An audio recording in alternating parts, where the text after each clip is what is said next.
જય શ્રી કૃષ્ણ. સર્વ વૈષ્ણવોને મારા ભગવત સ્મરણ. શ્રી વલ્લભાધીશ કી જય. પુષ્ટિ સત્સંગ ચેનલમાં સર્વ વૈષ્ણવજનોનું હાર્દિક સ્વાગત છે. વૈષ્ણવો, આપણે આગલા સત્સંગમાં વિડીયો દ્વારા છે એ જાણેલું કે બ્રહ્મનું કાર્ય સમજાવતા જગત વિશે વિસ્તારથી આપણે એમાં વાત કરી. તે પરથી વૈષ્ણવો એટલી વાત છે બધાને સમજમાં આવી છે કે જગતની રચના કરવાનું કારણ ઈશ્વર પોતે જ છે અને જગત છે એ ઈશ્વરનું જ કાર્ય છે અને ઈશ્વરમાંથી જ પ્રગટ થયું છે. તો જગત ભગવત કાર્ય અને ભગવત રૂપ છે, તેથી તે ભગવાનનું જ આદિ ભૌતિક સ્વરૂપ છે. તો જગત એ ભગવાનનું આદિ ભૌતિક સ્વરૂપ છે, એ આપણે જાણ્યું. તો માટે જગત છે એ સત્ય છે. તો આવા જગત સાથે વૈષ્ણવો આપણો વ્યવહાર કેવો હોવો જોઈએ, કેવા પ્રકારનો વ્યવહાર છે એ આવા જગત સાથે હોવો જોઈએ, એ આજે આપણે સત્સંગમાં જાણીશું.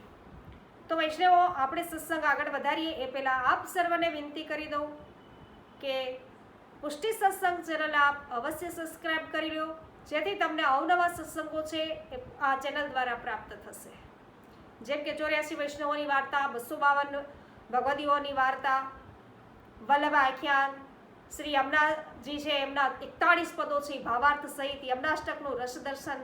તો અનેકવિધ સત્સંગો તમને પુષ્ટિ સત્સંગ ચેનલ દ્વારા પ્રાપ્ત થતા રહેશે. અવશ્ય એમને સબસ્ક્રાઈબ કરો અને હા, સત્સંગની અંદર આનંદ આવે તો લાઈક, કમેન્ટ અને શેર કરવાનું ભૂલશો નહીં, જેથી દરેક વૈષ્ણવો સત્સંગનો લાભ લઈ શકે.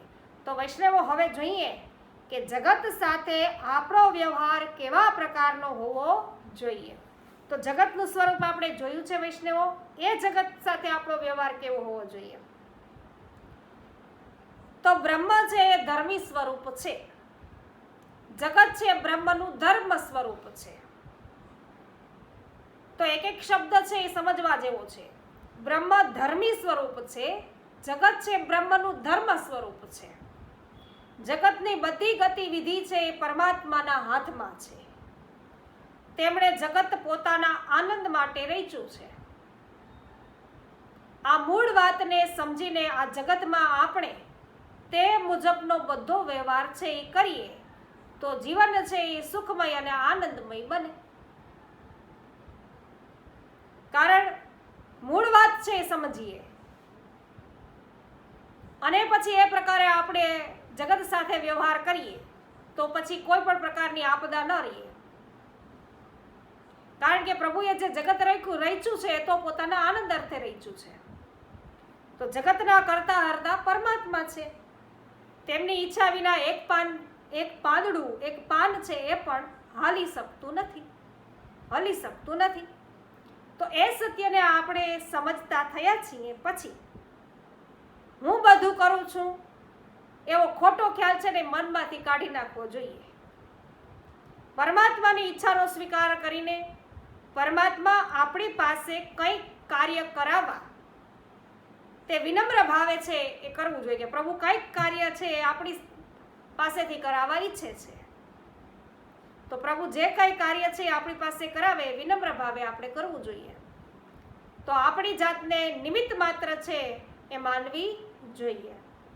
જો દરેક કાર્યના કરતા પરમાત્માને જ માનીશું તો આપણને કોઈ પણ કામ છે થવાનું કે ન થવાનું ટેન્શન, ચિંતા રહેશે જ નહીં.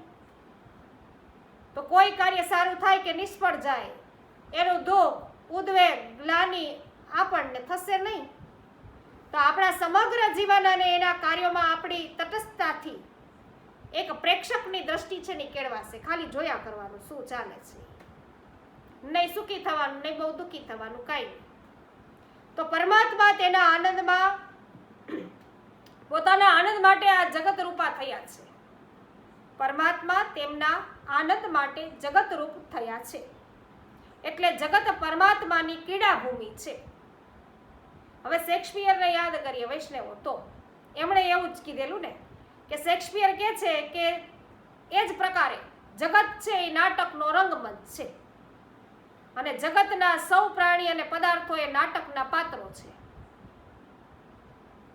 તો એક બહુ જ વિરાટ નાયક પરમાત્મા છે, એના આનંદ માટે જગતના આ રંગમંચ ઉપર છે એ આ ભજવાઈ રહ્યું છે નાટક. તો દરેક પાત્ર પરમાત્માને પ્રસન્ન કરવા માટે પોતાની પૂરેપૂરી શક્તિ છે અને રેડીને પોતાનો રોલ ભજવે છે. બધા રોલ છે એક પ્રકારના ના હોય. હીરો હોય, નાયક હોય તો ખલનાયક હોય ને, વિલન નહીં હોય, પણ એને એવું જ કાર્ય સોંપવામાં આવ્યું હોય એ એવું જ કાર્ય કરે. તો અહીંયા દરેક પાત્ર છે, બધા રોલ એક પ્રકારના ના હોય. તો નાટકમાંથી છે ને એ વિવિધ રસો પ્રગટ થાય નહીં. તો કોક રમૂજી હોવો જોઈએ ને, તો વિવિધ રસો માટે વિવિધ પ્રકારના પાત્રો હોવા જોઈએ. તો કેટલાક ખલ પાત્રો પણ હોય, કેટલાક ગૌણ પાત્રો પણ હોય. તો આ બધા પાત્રોનો જે સ્વભાવ નાટકમાં જોવા મળે છે તે તેમનો મૂળ સ્વભાવ નથી. મૂળમાં તો એ બધા એક જ સ્વભાવના, એક જ પ્રકારના છે, પરંતુ નાટક માટે તેમણે આવા જુદા જુદા સ્વભાવો છે ધારણ કર્યા છે. તો જુદો જુદો અભિનય છે એ સ્વીકાર્યો છે. તો આ દ્રષ્ટિકોણથી આપણે જગતને સ્વીકાર કરીએ તો દરેક વ્યક્તિ માટે આપણને સન્માનની ભાવના છે ને એ જાગશે. કોઈના માટે આપણને દોષ દર્શન થશે નહીં કે આ તો આવો છે, પણ હવે એને એવું જ છે, ભગવાને પોતાના આનંદ અર્થે જગત ઊભું કર્યું છે, તો કોઈ એવો કોક રાખવો પડે ને તો પ્રભુને આનંદ આવે કે બધા સારા જ માણસો હોય. તો એટલે તો જીવોના કેટલા પ્રકાર છે એ આપણે જોયા વૈષ્ણવ સત્સંગ દ્વારા. તો જગતમાં થતું દરેક કાર્ય છે ને આપણને સુંદર લાગવા લાગશે. આવું નાટક તરીકે સ્વીકારી લઈએ ને તો જગતમાં બધું જ છે આપણને સુંદર દેખાશે. કશું નકામું કે ફેંકી દેવા જેવું લાગશે નહીં. આમ આખું જગત સત્ય, શિવ એટલે કલ્યાણમય અને સુંદર લાગશે.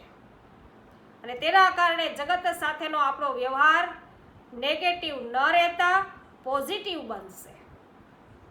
તો નકારાત્મક ન રહેતા હકારાત્મક કે ને એમ સકારાત્મક, જેઠાલાલ કે એમ, તો એવી રીતે બનશે.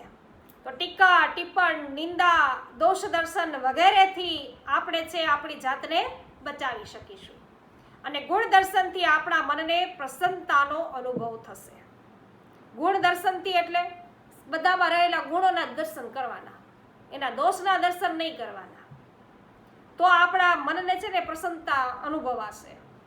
તો શ્રી મહાપ્રભુજી એવું કહે છે કે જગતના દરેક નામ રૂપમાં પરમાત્મા વસેલા હોય, તો એ જગતના પ્રાણી માત્ર સાથેનો આપણો વ્યવહાર પણ હવે એ ભાવથી થવો જોઈએ કે આમાં પ્રભુ રહેલા છે, અંતર્યામી આની અંદર પણ બિરાજે છે. તો જળ પદાર્થોમાં પણ બ્રહ્મ રહેલા છે. તેથી જળ પદાર્થો સાથે પણ આપણે કોમળતાથી, સલુકાઈથી વર્તન વ્યવહાર કરવા જોઈએ. જમીનના કણકણમાં પરમાત્મા છે, એટલે આપણે હળવાશથી જમીન પર છે પગ મૂકીને ચાલીએ. જળ વસ્તુઓ છે એની ભાંગફોડ ન કરીએ. એવી જ રીતે પ્રાણી માત્રમાં પણ પરમાત્મા છે, એટલે સૌના ઉપર દયા રાખીશું. તો કોઈની હિંસા નહીં કરીએ, કોઈને ત્રાસ નહીં આપીએ, કોઈને ઈજા નહીં પહોંચાડીએ, કોઈને કઠોર શબ્દ નહીં કહીએ અને કોઈનું અપમાન, અનાદર કે તિરસ્કાર નહીં કરીએ, કોઈની નિંદા નહીં કરીએ. તો સૌની સાથે વિવેક અને વિનયથી વર્તન કરીશું. સૌ પ્રત્યે પ્રેમ રાખીશું. સૌના માટે પરોપકાર કરીશું. કદી આપણી જાતનું અભિમાન નહીં કરીએ. તો બીજા આપણને કઠોર શબ્દો કહેશે તો એમ સમજશું આપણે, એવું માનીશું આપણે કે પરમાત્મા જ છે એ આપણા દોષ માટે આપણને ઠપકો આપી રહ્યા છે. તો જગતમાં આવો આપણો એક સદગુણી વ્યવહાર છે એ ઊભો થશે જો આ પ્રકારે જગતનું સ્વરૂપ જાણી અને જગત પ્રત્યે આપણે વ્યવહાર કરશું. તો વૈષ્ણવો, આજે સત્સંગની અંદર આનંદ આવ્યો હોય તો અત્યારે જ વિડીયોને લાઈક, કમેન્ટ અને શેર કરવાનું ભૂલશો નહીં, જેથી દરેક વૈષ્ણવોને આ સત્સંગનો લાભ પ્રાપ્ત થાય. અને હા, હજુ સુધી પુષ્ટિ સત્સંગ ચેનલને સબસ્ક્રાઈબ ન કરી હોય તો અવશ્ય કરી લેજો, બેલ આઇકન પર ક્લિક કરજો. અને હા, આજે સર્વને જય શ્રી કૃષ્ણ. શ્રી વલ્લભાધીશ કી જય.